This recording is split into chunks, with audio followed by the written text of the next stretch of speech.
Welcome, everyone, and thank you for joining us today. My name is Julio Robledo, and I am the Quality Improvement and Reform Project Officer with the Primary Care Team at Brisbane North PHN. It is a pleasure to welcome you to the first session of a two-part webinar series on the MyMedicare changes to chronic condition management. Today's session will focus on the recent changes, helping you understand what's new and how those updates may impact your practice. In our second session, we'll take a closer look at the implementation and explore practical stages for integrating these changes into your day-to-day work. So before we begin, I would like to start with an acknowledgement of country. We acknowledge the traditional custodians across the land in which we are meeting today. We acknowledge the waterways, the land, the sky. We acknowledge their ancestors and elders and recognize those who can continue to protect and promote Aboriginal and Torres Strait Islanders Australia cultures. We acknowledge the past and stand together for our future.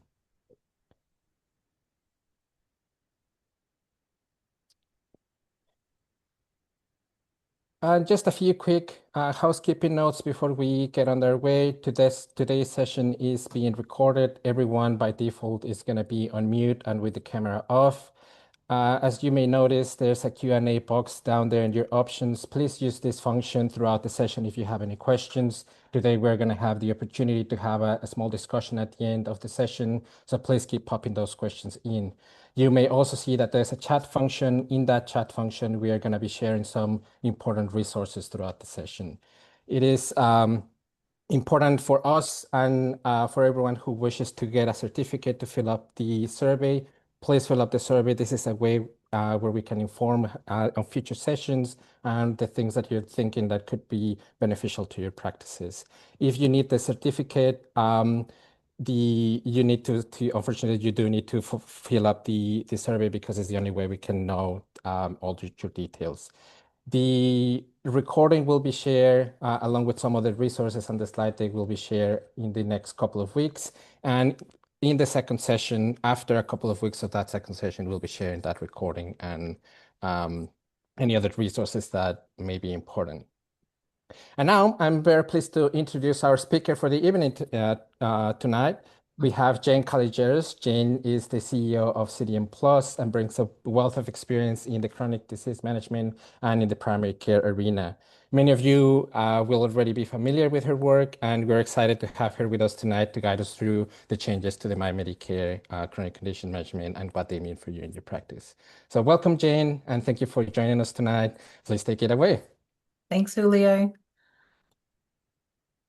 So we'll jump straight into it. Our learning objectives is to just go through those changes that are coming in the next few weeks, identify those chronic condition management MBS item numbers, and then to be able to apply that learning to perform a GP chronic condition management plan or review. Just rolls off the tongue, doesn't it? The new terminology. So it's going to take a little bit of time to get used to, I think, the new lingo, but we'll get there. So chronic conditions are the leading cause of illness, disability, and death in Australia. Managing chronic conditions and their causes is one of the biggest challenges that we face in delivery in our health system. So we not only require like prevention activities and coordinated management, we're also finding now like over time, so chronic conditions are occurring a lot earlier in life. And many people are living with multiple and complex care needs as they get older. So the chronic conditions themselves usually have a gradual onset, occur across the life cycle, and they compromise the quality of life and create limitations and disability. So why are we making these changes to how we deliver our services in general practice? I don't know about you guys, but the last 20 years have absolutely flown. I just started in general practice when the original care plan numbers came out. So they've been around for 20 years now. So the current chronic disease management items have been in use like since 2005, and the changes are a result of a review from the MBS review task force. Those changes will also be, subject to a review down the track. So it'll be interesting to see what comes of those reviews after it's been made and implemented 2 years down the track. Just some stats, if you like the numbers. So there was nearly 8 million Australians accessing these items last year. So, and I don't think we're using all of those items. So that's like quite a lot of Australians that we're helping, in the chronic disease management space in primary healthcare. So just for some tracking of the item numbers as we go through. So the goals of the MBS item changes were to simplify and streamline and modernize it. So as we said, it's over 20 years old, the service delivery. Before we all have our little pet hates of the current system that's in place. So I think for me, when I look at it as the program of a whole, like it does simplify, especially the paperwork. Anyone that's done training with me will know that I really don't like the paperwork side of the chronic disease management. So it's actually less paperwork and hopefully more time with the patient to make that more patient-centered. So as always, we're encouraging those regular reviews of the chronic condition management plan. And for me, that review is the most important part of the chronic disease management cycle that we're doing with our patients. So I've got a couple of slides that will hopefully just simplify the changeover. And don't worry, there's no exam at the end for anyone to be able to remember those numbers. So basically, the GP management plan, the 721 and the team care arrangement 723 will cease and 1st of July will be replaced by the GP chronic condition management plan. So for me, one item number, I'm hopefully going to be able to remember that one on its own. And then the review numbers will condense into one review number as well, so the 967. Now, from a usability point of view, I think they've, I guess, thought about the delivery as well. So there are some options outside of face-to-face. So you can see we've got the 965 for face-to-face consults with preparing a chronic condition management plan. We've also got video options as well, same with the review. So that's just a little quick cheat sheet. We've also got the prescribed medical practitioner numbers there as well. So outside of the item numbers ceasing and being replaced by the reviews, essentially what we're doing in chronic condition management remains the same. So when we look at the patients that are eligible for a chronic condition management plan, they still need to have at least one medical condition that has been or likely to be present for at least 6 months or is terminal. There is no eligible list, so it's up to the GP to make that clinical judgment to determine whether the individual would benefit from a chronic condition management plan. So the plans are intended to support patients that would benefit from a structured approach for their care. Their chronic condition is managed by the GP or PMP when the multidisciplinary care is required or not. So they're not available for residents in aged care, and we'll talk about that as we go through. Those patients in aged care will continue to be managed under the 731 item number that you've been using. And we'll talk about the referral process, which will change. So the frequency. So the new chronic condition management item billing preparation and frequency align with what we've done previously. So there's not many practices that don't follow this pathway. So most clinics are doing a chronic condition or care plan every 12 months. And depending on that patient's complexity, that review's usually 3 months. Depending on the clinic or the patient, sometimes they're 6 months. So it just really depends. So I don't think that frequency is anything that, should be new to anyone in primary care. The changes with, so we're still allowing practice nurse, Aboriginal health worker, and Aboriginal and Torres Strait Islander health practitioners to help to assist the GPs prepare or review that mental health plan, the GP chronic condition management plan. And as in what we're doing at the moment, so the GP should also be satisfied that the assisting, health professional has the necessary skills and expertise, etc. So nothing else has changed in that side of it. So the eligibility for patients. And then we'll just touch on some of the Medicare and fees for service. So we've got, it's easy to remember, so we can actually just know it's the same amount. So the amount for the actual preparing of that chronic condition management plan is the exact amount for the review. And a couple comments we've heard along the way, so far is it's less money and things like that. But you've got to think about it like a lot of the patients that we actually do the current GP and PTCA arrangements. If you think about the kind of paperwork and admin heavy side of it, especially with the team care arrangements and EPC forms and all of those things, that comes into like a cost to the clinic. So, and not all of our patients had the TCA. So, if you think about it, we put a little table together just so you could see the actual difference. But, obviously, for those clinics that have like huge numbers of like complex patients, there will be a slight difference like per patient per year. So, the annual difference of 161 per patient. Compared, but 215.55 better off if it was just a GP management plan on its own. So, I think for me, the loss of the admin side of it will hopefully mean that, the practice team's more productive on that side of it. So we can actually, spend that time, recalling other patients in and things like that and improving other sides of the chronic condition management, like for long term.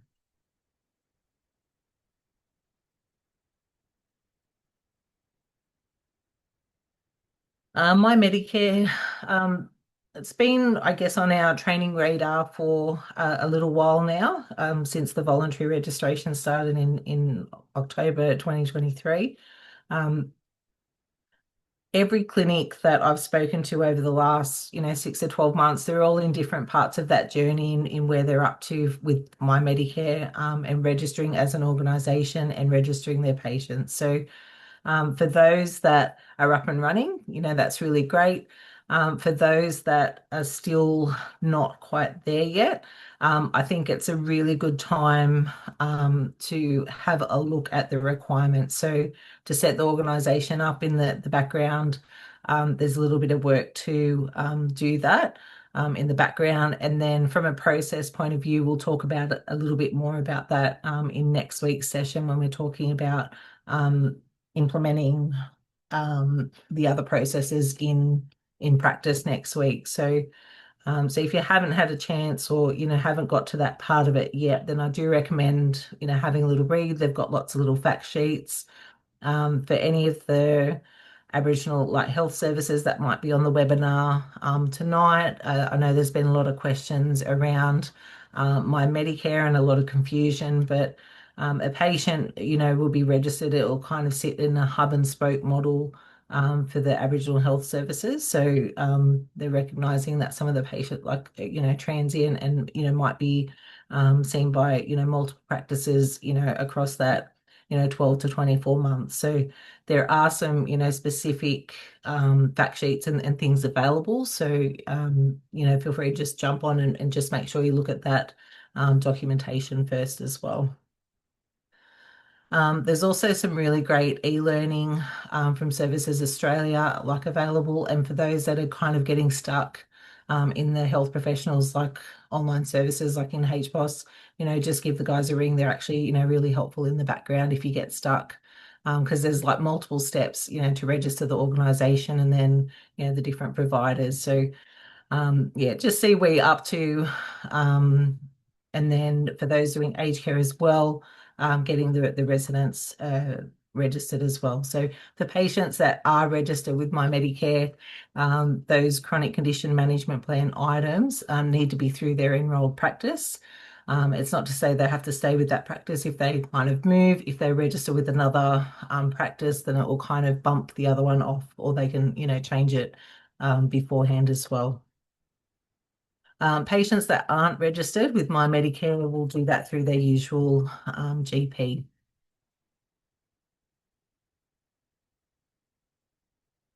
what billing items go together. So this hasn't changed either. We can't claim any consult numbers with our chronic condition items. So that's with the review or the plan itself. The items can be claimed with bulk billing incentives where eligible as well. Um, I'm not gonna go too much into the incentives tonight. We will talk about some of it in next week's session. But just know that the changes from November 1 are coming for those as well, for the bulk bill incentives. The practices participating in that program will receive an additional 12.5% on every dollar of the MBS benefit earned. So we'll get through this first hurdle like in the July changes, but just be aware that there's other changes coming in November as well for those incentives. So it's a really great time to, I guess, sit down as a clinic and, read the information, have a chat, and, just see where your clinic's at for those processes of MyMedicare first, just to see where the clinic's sitting, make sure you have a process in place. Let's get up to date and get ready for the chronic condition management plans. And then we can get ready for the next steps, which will be the bulk billing incentives and changes in mental health for November. Medicare is always changing. So we just kind of have to adapt and keep going. And yeah, so we'll just break it down into those smaller components. We'll get ready for this first bit in July and then move on to our next target and changes that we need to do. So the changes are not going to affect, the obvious what we're trying to do with the patient-centered care. We want the patients to be self-managing, like if possible. And so I think when we're putting together those treatment and management goals, that's our key focus in when we're putting these together. So, the plan is intended to be patient-centered. I know a lot of clinics spend, a lot of time updating templates. Ours kind of have it as well, looking at, what are the patient goals, patient actions, and helping them, set actionable goals and tasks that they can actually, complete and work towards. So that hasn't changed. The service descriptions, you'll notice when we kind of have a look through those. So for the plan itself, it includes defined as preparing a written plan, includes the patient's chronic conditions and care needs, agreed health and lifestyle goals, patient actions, treatment and services likely to be needed, and any referred services. And we'll talk about that referral pathway in a second and the documentation required. And then that planned review and time frame. So outside of changing, care plan review wording in our kind of back end systems, when we're looking at that, we're still doing business as usual, as in the patient's coming for their plan. We're going to be letting them know when that review period is. We get them to book that in if possible as that next appointment. And then we repeat that cycle. So we will have to adjust some of our back end processes. And again, we'll talk about anything process related in next week's session. Just to make it more practical for the kind of changeover steps that you'll need to make. But the actual plan itself, we're still putting together that same information with less paperwork. The review, so the service description is to actually document that patient's progress towards their goals in the chronic condition management plan, make any updates, reassess goals, the goal relevance and progress. Any notes for the team input and patient consent, and then review the follow-up arrangement. So again, even if they're back in for the review, we want to book that next review. With the new plans coming, they can be reviewed and amended on an ongoing basis. So they don't actually have an expiry date on them. So there will be clinics that keep to that same process of a plan every 12 months to kind of redo and reassess the patient in those processes that we do. And I think for especially our complex patients, that's quite reasonable. to do it in that 12 months, but it's also up to the GPs to decide what that looks like. So this is where those discussions in-house become really important. So we can, have a plan moving forward, and it's not going to be perfect, from the get-go, but it's going to be very similar to what we're delivering now. So I think in this first couple of months, don't get too stressed and overwhelmed. It's more that we're just going to see those different scenarios coming through. So they're either going to have a brand new care plan or they're due for their review. And I think they're going to be our most common scenarios that we're going to come up with. And so as long as we've got things organized in the background, it should be a really smooth transition. If you like me, you might be able to get the wording right. For the patients, I'm still keeping care plan. I don't want to change it to another different name for the patients. I've just got them used to care plan. So, um, but I think have a think about the language that we're going to be using with patients as well, especially from admin point of view, and whoever's going to be doing the reminders and recalls, and those letters will need to be adjusted as well. So the finalising and documenting. So the GP needs to record the patient's consent and agreement to the plan, offer a copy of the plan to the patient and carer, and then add a copy of the plan to the record. So that is exactly the same as what it is at the moment. So nothing has changed there. So it's previous what we're currently doing, the GPMP and TCA.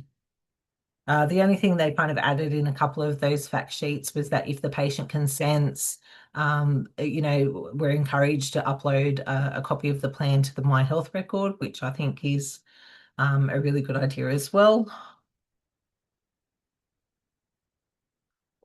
And so the bit that's probably going to be,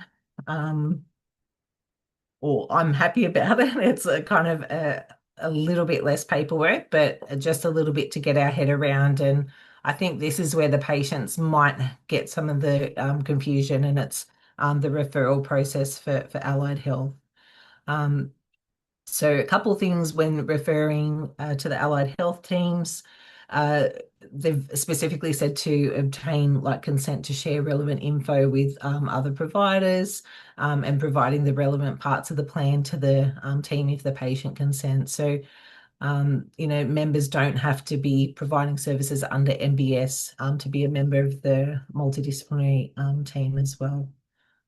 So the referrals themselves, the consultation with at least two collaborating providers is no longer required, which we'll all kind of just do like a whew. So it makes it a lot easier for us and for the patients to be able to access some of those external services that they need. They're saying referral letters replace the forms. So when we say forms, we're talking about the EPC where we're writing, how many visits next to those different allied health providers on the form. In my head, I'm calling it a voucher, and you'll see why, because the referral requirements on the next slide don't have as much info. So I'll just show you what we actually need to pop on there. So the chronic condition management plans don't expire, and the patient must have had a chronic condition management plan prepared or reviewed in the previous 18 months to continue access to allied health under that plan. So they're giving us a little bit of a transition period, and we'll talk about the other requirements that sit under that transition period as well. So they've got minimum requirements for allied health referrals. So outside of the referring practitioner details, and the dates and things like that. They're allowing electronic signatures, which is great, and the reason for the referral, so including information about the patient's condition, etc. So this is going to be a really good discussion with the clinical team. If you look at your standard referral letter, you're probably going to need to add in a little bit more. So when we think about the templates and not double handling information to kind of generate those templates, for me, I'd maybe want to pull through, part of the chronic condition management plan, components of that to be able to put on the referral. So that's a conversation. We'll talk about some of those processes next week as well. But just start to have a think about, what you would want to put in that plan, like in that referral as part of that referral to the allied health providers. So what we don't need to include is the name of the provider. And some of the questions that have come through were around, if the patient changes their mind, which we know was a really big thing with the EPC forms and things that we had to generate before. And then, we'd be reprinting again and you get calls back and forth from the patient and, it drove everyone a little bit crazy by the end of it. So it was actually really good that it's kind of like, and that's why I say it's more of for me, it's like a blank voucher, is what we're kind of giving to the patients for those allied health services. So the number of services don't change. It's just that it's, provided in a different way. So have a think about what that would look like. And I'm okay to not put the name of the allied health provider for the reason that it might be, changing if the patient decides to see someone else. But I think when we're helping the patient to kind of keep to the number of services that they've got, and they, especially if they're seeing multiple providers under those five, it's probably good to have that conversation. And I would maybe document that somewhere on that referral. I know it says that you don't have to, but for the internal team as well as the patient and the providers that we're sending to, I think it would make sense to, nominate a number of visits on that referral. But that's my personal preference. As I said, discuss it amongst the team just to see what would work best in your clinic as well. From the allied health provider point of view, nothing much has changed for them. They still have to, as part of their Medicare requirements, send documentation back to the GP. So they still have to provide that written report after a single service or after the first and last service, and when clinically necessary, obviously, if they need to update. So that hasn't changed for them. If you have internal allied health providers, it might be worth just, scheduling in like a bit of an in-service, whether it's all the clinical team or, your whole team, and just, talk about these changes and coming up. They've got 2 fact sheets specifically for allied health services and providers. And you can talk about what, they might have, what they would prefer to see on a referral as well. So I think it's worth an internal conversation, especially for those clinics that have a lot of internal allied health services. The allied health report, so it's that hasn't changed. That description's pretty much still word for word. Any investigations, tests, or assessments they've provided, any treatment provided, and then the future management of that patient's condition and or problem. So for me, nothing else has changed except the document that we're sending to them as part of that referral.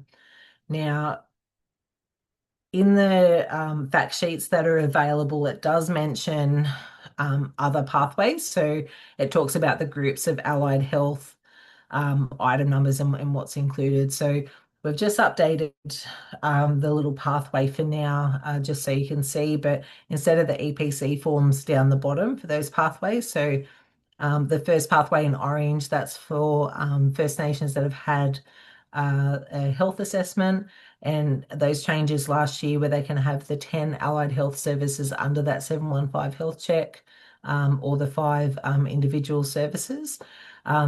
It will be the same. So there's no EPC form. It's going to be a referral letter or voucher, if that's kind of the wording you want to get used to. Same with our chronic condition one in the middle. So under that EPC form, like previously, there was 2 tick boxes. So for those servicing aged care residents as well, that was where we're kind of ticking the box for the 731. So same thing, if it's not that chronic condition management plan, it's the 731 in aged care, it's still going to be a referral letter, not the EPC form that we've been used to. And then the third pathway for the allied health was for the group services for the patients with type 2 diabetes. And previously, the requirement was a GPMP. They didn't have to have the TCA. So, in these purposes, they just need to have the chronic condition management plan to access those group services. So, the number of services is still the same.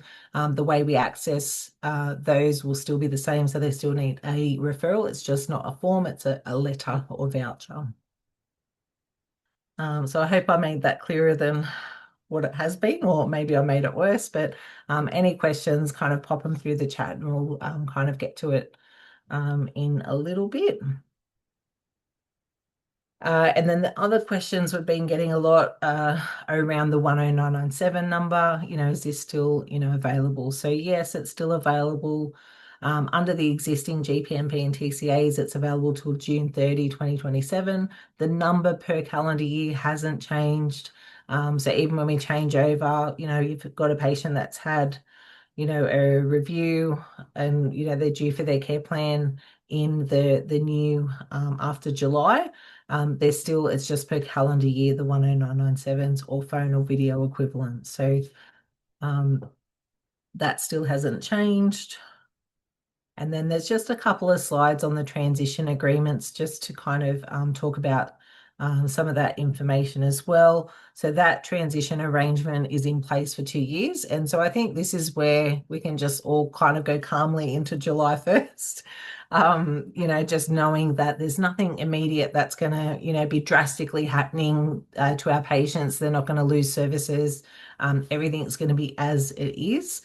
So for those patients that had, an EPC form to the podiatrist, that is still valid until those services have been used on there. So I think it's important, especially if you start getting calls from patients, to kind of, reiterate that, there's nothing urgent to do. When they come in for their next review, we'll kind of talk about it, with them more. So it will hopefully get them in for that review appointment if they haven't been, consistent with those reviews. It's a way to kind of get them back in to kind of go through those changes with them. So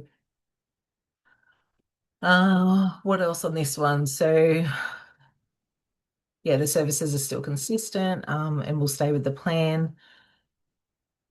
And that new review item number, and I think, as I said, there'll be those two main scenarios that you're going to see. There'll be patients that are coming for a brand new care plan. They've never had one before. They'll go straight onto the new arrangements under that 965.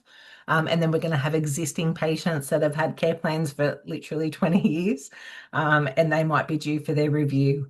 And so we're going to transition them across into the new 965 because we can only use that review number for an existing chronic condition management plan. So if we start at the top, so if they've got a current GPMP or TCA and no review is required at the moment, which will be a lot of our patients in these first couple months, so picture the people that you've seen in May and June. There's nothing immediate for those patients. The referral forms you did last month, month before, they're still valid until those services have been used. And so there's no immediate action. So I think that's why I'm a bit calmer because there's not, we don't have to action a lot before that changeover. So what we need to think about is our patients that are going to be coming in July, August, September, like our next cohort for that next quarter, where are they up to? And it's just going to be, I'm probably going to have that diagram in front of me every single time. And it's just to kind of help me troubleshoot. So if they've got a current care plan and they're in for their review, and for those clinics that do that next appointment process really well, where they already booked their appointment 3 months ago and they're going to be turning up in July and August and September, and they're due for that review. Then what we're going to do is actually convert them over to the chronic condition management plan. Okay, so that won't be a review. We're going to go straight over to the chronic condition management plan. And then for those that, I think those that are actually have no existing plan, that's the easiest because we just go straight to the 965 as well. So I hope that illustrates it a little bit better. And then the referrals. So as I said, those referrals for allied health, So anything that we do after July 1st needs to meet those new referral requirements, regardless if it's made under if the care plan was made under that GP and PTCA, or if it's the new plan. All referrals to allied health need to be in that new format, including the aged care and those under the 715 or sessions that we're doing. So anything on that allied health pathway that we looked at before, including aged care, will be under this new format. So if we get our referral template right, and then we get our chronic condition management template done, then I think we're good to go. So there are our two main jobs that we need to sort out in the next few weeks. Other services and changes that are coming, and this is so far ahead that it's kind of on my radar, but not really. But from July 1st, 2027, patients will need the chronic condition management plan to have access to the home medicines review. And so those changes won't affect our patients in aged care or the multidisciplinary plan.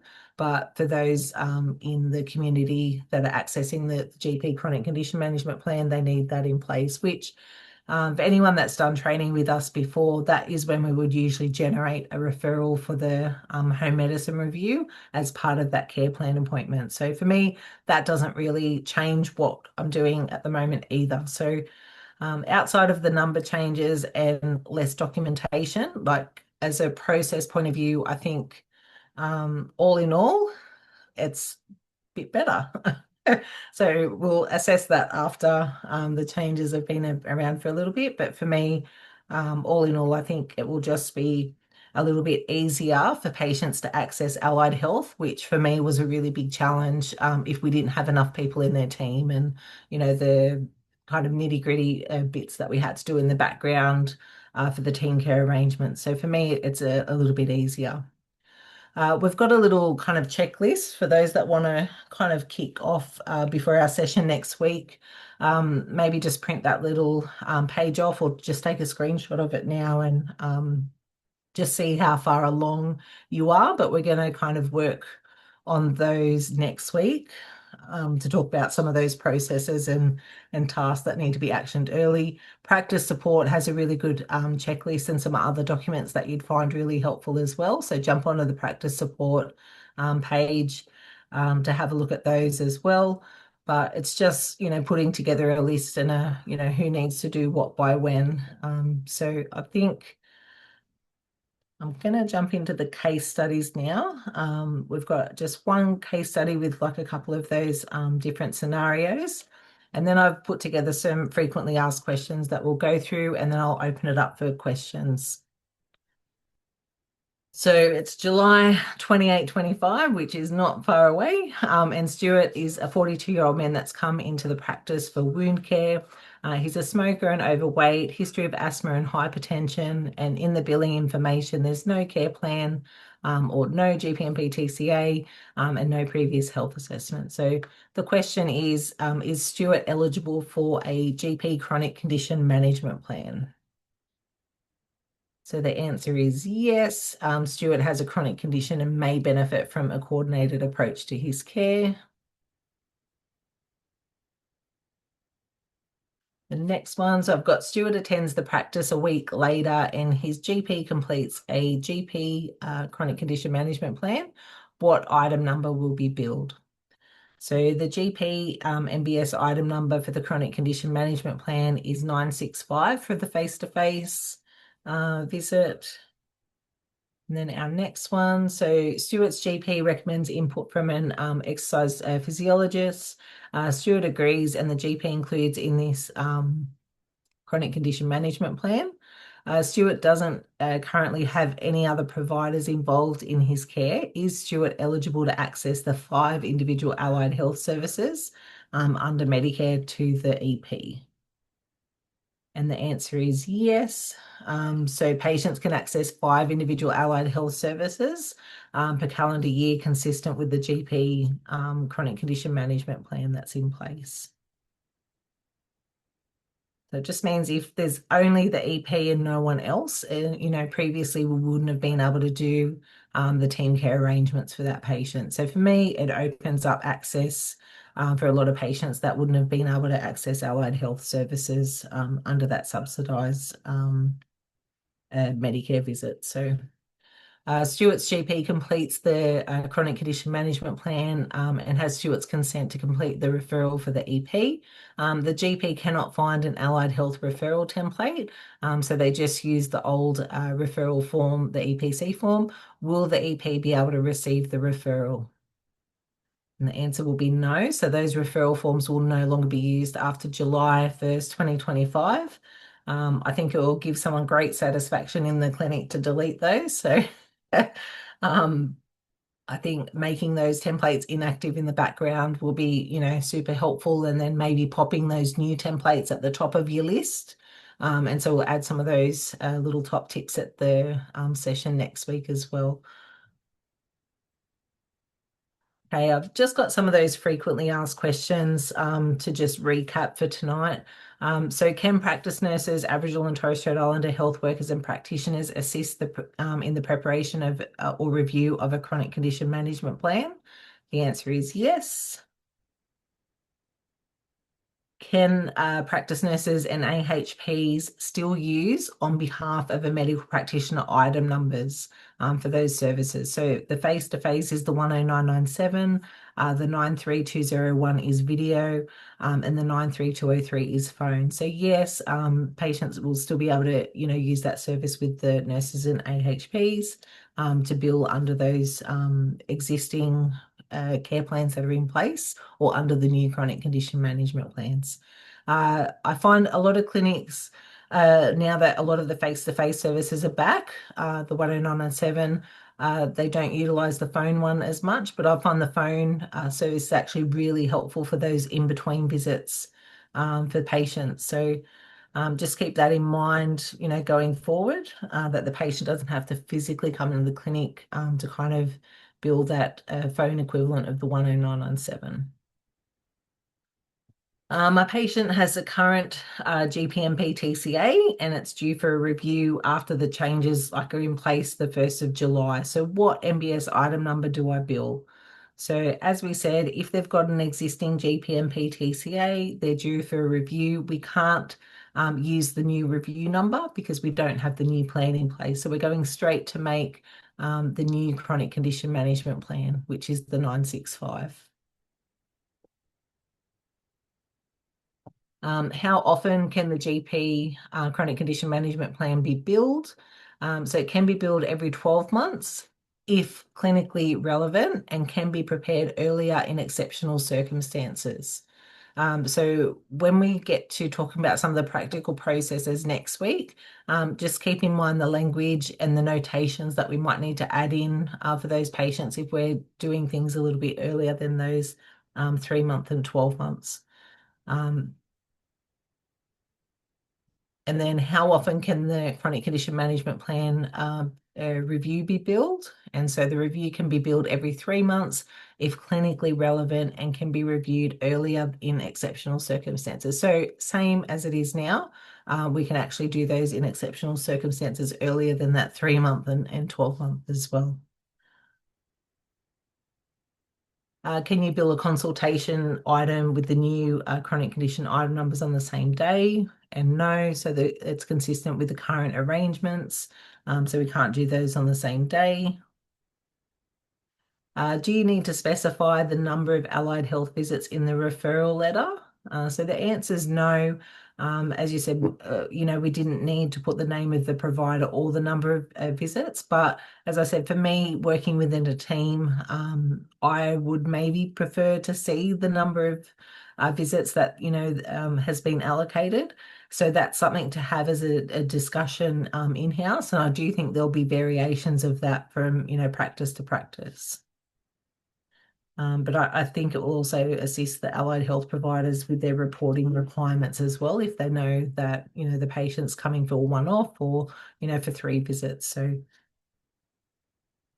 And then, are there any changes for residents in aged care? I've put no, but it's a no and yes answer. So, no, the GP chronic condition management plans are not available for residents. So, we're going to continue using the MBS item 723. The yes change is around the referral form. So, instead of for those residents that need additional allied health support, previously, we would do the 731 with an EPC form. So the GP contributing to the plan from the aged care home. So going forward, it's still the 731, but you'll need that new referral form, referral letter, not form. So and then the other question is, where can you access the new templates for chronic condition management? So the software providers from 1st of July, after you do your updates, will have some of the templates and other components updated. We've also got templates that will be released early next week, and the text shortcuts. So for me, as I said before, the referral templates are probably the main one that you just maybe want to sort as a team, and switch over your chronic condition management plan to have a RTF version, or if you're using best practice, changes to your system template. And even if it's just the basic language of the title in those system templates, we'll talk about that next week as well. So I'll have a couple of little step-by-step instructions and things to think about. But for me, if those templates and the text shortcuts are kind of up to date, I can get through July, without a hitch, hopefully. So we'll talk about the kind of urgency in those lists tomorrow, next week. So the other way you can access the templates from CDM Plus is if you're got access through Brisbane North PHN. So for those that can, they can access those early next week. You can access the existing things now. So a lot of clinics will most likely, edit, their text shortcuts and edit their own templates. But there will be ones available that you can kind of download as well. For those looking at training and other options before the end of financial year, so for those that aren't in the Brisbane North Light portal, you can actually access the 25% off the memberships that's available till the end of June through CDM Plus. For those that are members through Brisbane North and you wanted to, instead of just access for 1 or 2 users, if you wanted more, you'd get stacked discount. So you'd get 50% off through that portal. So it's something to think about, happy to reach out, like if you reach out to support through Brisbane North or us to like CDM Plus, and we can help you figure out which way to go for that as well. For those that haven't registered for next week's session, I highly recommend it so we can kind of talk about some of those practical steps that we'll need to have in place before the end of June. And I'll leave that one up there and I'll start looking at some of the questions in the chat. Thank you so much, Jane, for all the information. I really appreciate it. We have around 31 questions and some common topics there. Thank you everyone for continue popping those questions. So let's start. The first one is, please clarify what it means when you mean that patients need to be registered with MyMedicare, but if they aren't, they can still get the plan through their usual doctor. The patients therefore not need to be registered through MyMedicare to get the plans. Yeah, so practices are at all different levels with MyMedicare. So some aren't registered as an organization, and then some are, registered and they have, the majority of their patients registered. For those patients that are enrolled in MyMedicare with a general practice, they need to have those chronic condition item numbers done through that clinic that they're enrolled in. They can transfer like practices if they wanted to, but they have to have it with that clinic that they're enrolled in. For those patients that aren't enrolled in MyMedicare, they can just go to their usual GP. And, the GP might discuss that with them, when they go. But because it was a voluntary thing from, October 23, like clinics are at like so many different levels. I find it really interesting, like the different levels and scope that everyone's like sitting at. So they've just specified. So if your patient is registered in MyMedicare with your like clinic, they have to go to your clinic for those chronic condition management services. For those that haven't had a chance to look at Services Australia. They've got some really, because I think these situations are going to come up as well, and we will talk about these more next week. Just some of those situations that will need some back end help. So it'll be, patients that are going to be, transferring, to another clinic. And those kind of situations in the back end. So transferring GPs, transferring practice. So if they transfer so an example, if a patient is registered at your practice and enrolled in MyMedicare and registered at your practice, and that GP moves to another practice, if they're going to be with that GP, they won't need to register. They don't have to kind of meet the two visits in that previous 24 months to be able to register with that GP because they're previously known to them. Same with the hub and spoke model for the like health services. They're kind of recognised as a kind of multifaceted like service. So the hub and spoke model means that they're already kind of registered, and it kind of views all of the multiple organisations as one. Thank you, Jane. Just kind of continuing some questions. By the way, everyone, if you see the chat, there's some resources and some links there that we will also be sharing to you in the next couple of weeks. So another question is approximately how much will the total bulk billing incentive be reduced for concession card holders and non-concession card holders after 1 July and Um, after 1 I'll, November? if it's an exact dollar amount, I'll kind of come back to it. I might touch on that next week Yeah, no as well. worries. Um, sorry, patients needs to have one chronic condition, but do they need to have two health professionals in addition to the GP? No. So there's no fixed number of providers, which is actually good. So that's what I mean. I think it's a good thing because, patients that, a lot of our elderly patients, they might not be going to dietitian things anymore, but they just, need some additional support with podiatry as an example. Previously, when they enforced like those changes, if that patient only had the GP podiatrist, they couldn't previously have, that team care arrangement and access to allied health. Whereas now, like going forward from July, it just means that they can actually, access those services that they weren't able to have previously. And same person asked, uh, just said just said can have 3 monthly with the nowadays agreement had to be 3 months plus 1 day. How is it going to be from now on to make easier to organize a reminder?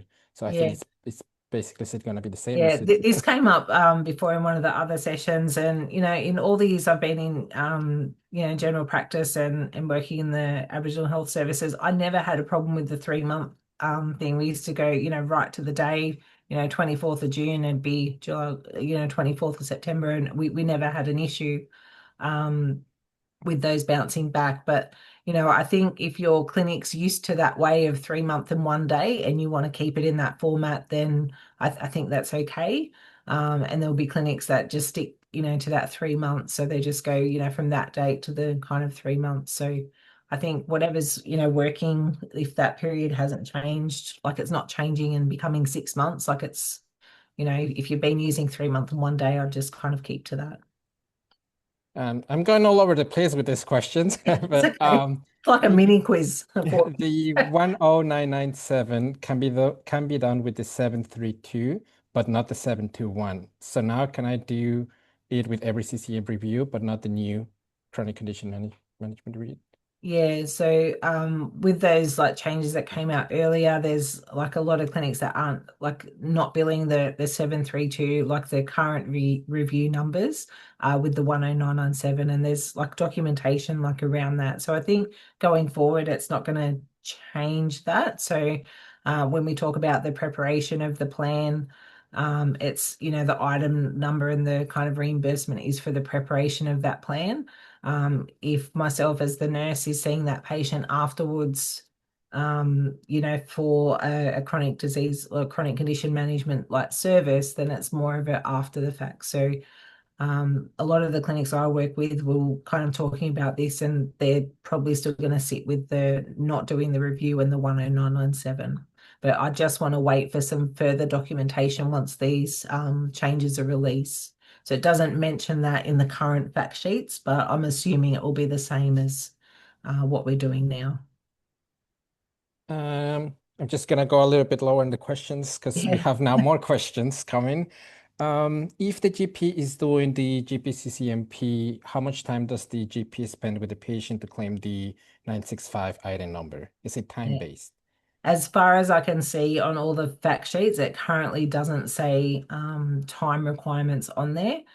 So this will be down to the clinics, and every clinic does this, really differently.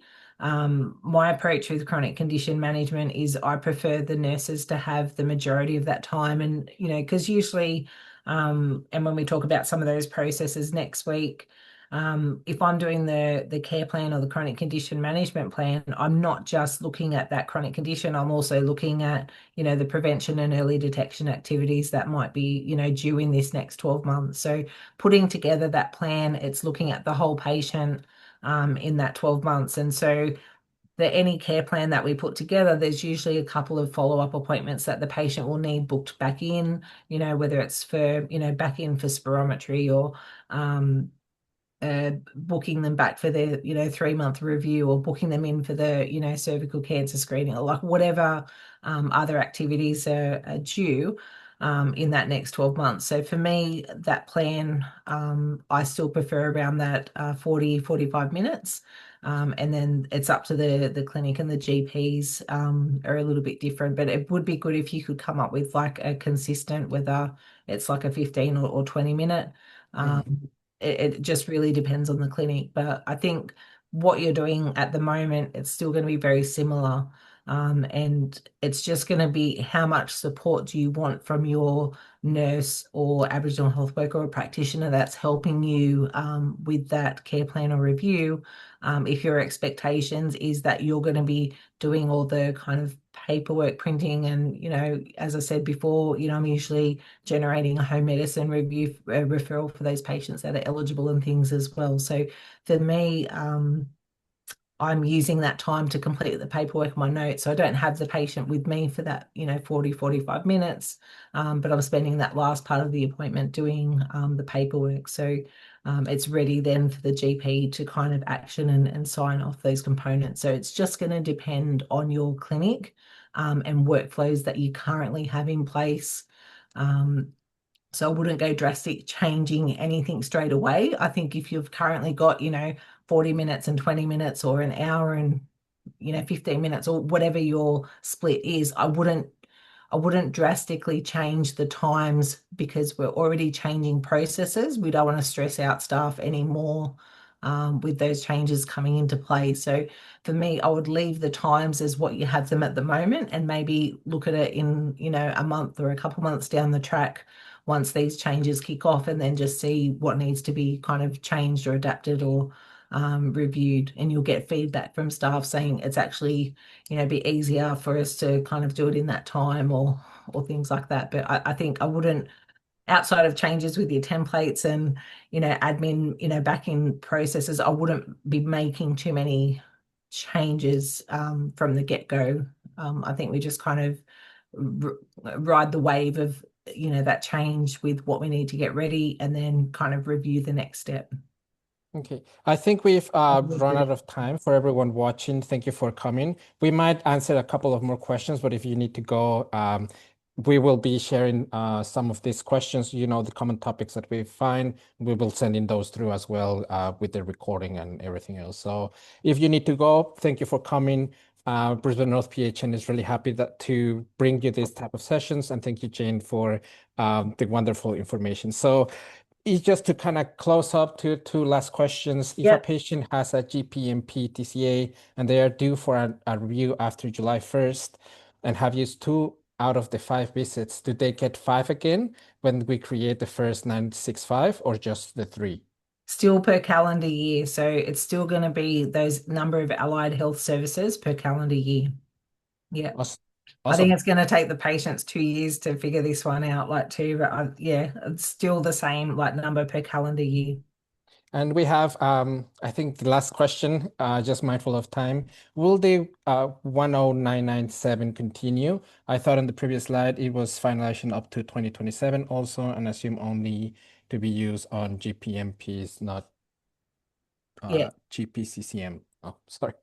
No, so the 10997 will be valid. So there are patients that have a GP management plan or team care arrangement in place that say they put it together in your practice at the moment, in June 2025, it's still going to be valid, because they're valid for 2 years. So for every year, so in this year, so if we did it today, the GP management plan team care arrangement, or GP management plan on its own, we can use 5 10997s this year and 5 10997s like next year and then kind of the year after. So it's a 2 year that the actual current documentation, that's why there's the transition period.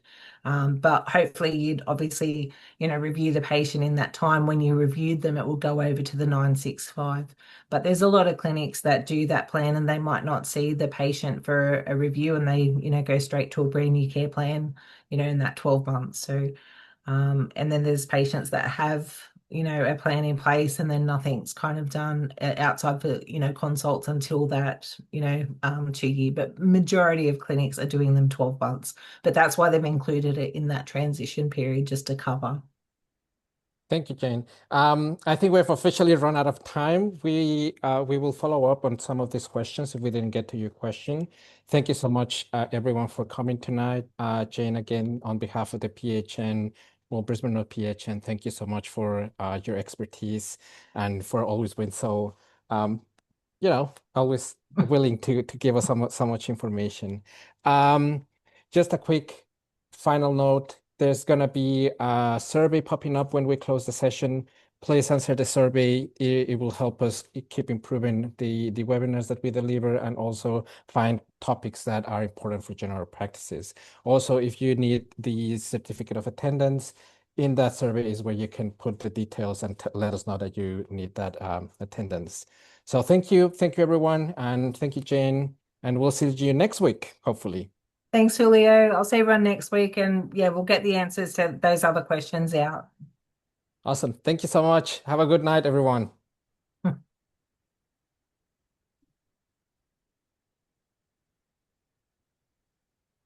Um,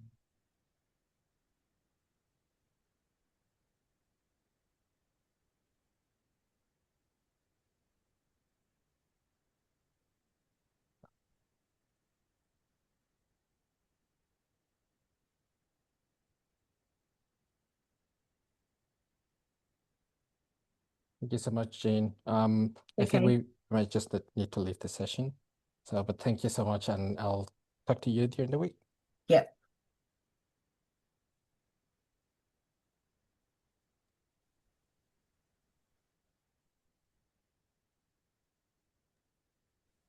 It was wonderful, Jane. Thank you. It's okay. All right. Good night. No worries. Any Don't drama let- or questions, just let us know. Thanks so much. All right.